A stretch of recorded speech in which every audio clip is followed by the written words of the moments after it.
Hi, I'm KRose with KRose Marketing Consulting, and today we're going to talk about hustling.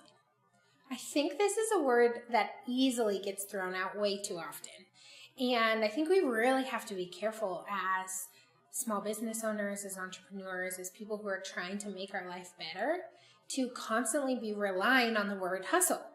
I think there's a time and a place to hustle, and that's kind of what I teach. But it's also important to know what actions actually move your business forward instead of spending 5 or 6 hours scrolling on Facebook and tell people you are hustling. There's a big difference. When we're looking at hustling, which in my opinion means activities and time that directly move your business forward. There's seasons, and there's seasons to really get after it. That might be pulling 12 hours a day, 6 days a week. But then there's seasons not to. And I think both are important. I know for myself, I have a really hard time creating content when I'm getting up at 4 a.m. and going to bed at midnight every day. I'm not as creative. And so when I look at the seasons, the fall's definitely a hustle season for me. I wake up, I get the work done. Late winter and spring, it's a little slower. I can come up with some content, I can come up with some big plans, and I'm not hustling. But when we look at hustle and the word hustling, we need to make sure that we are not using that as a crutch. It's just like busy.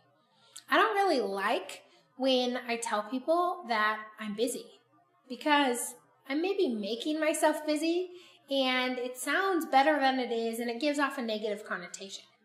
Instead, I like to tell people I'm doing well, I'm blessed because I'm choosing to be busy. I am choosing to run a company. I'm choosing to work on my personal goals. And I'm choosing to hustle. And so when I look at what hustling actually means, make sure you're doing activities that move your business forward.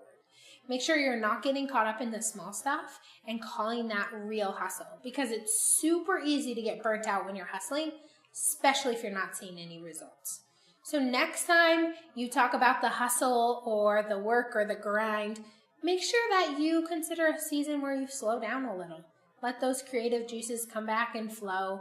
But when it's time to get after it and really put the work in. Because it's really easy to talk the talk. It's not very easy to walk the walk. And if you're going to say you're hustling, you need to get after it.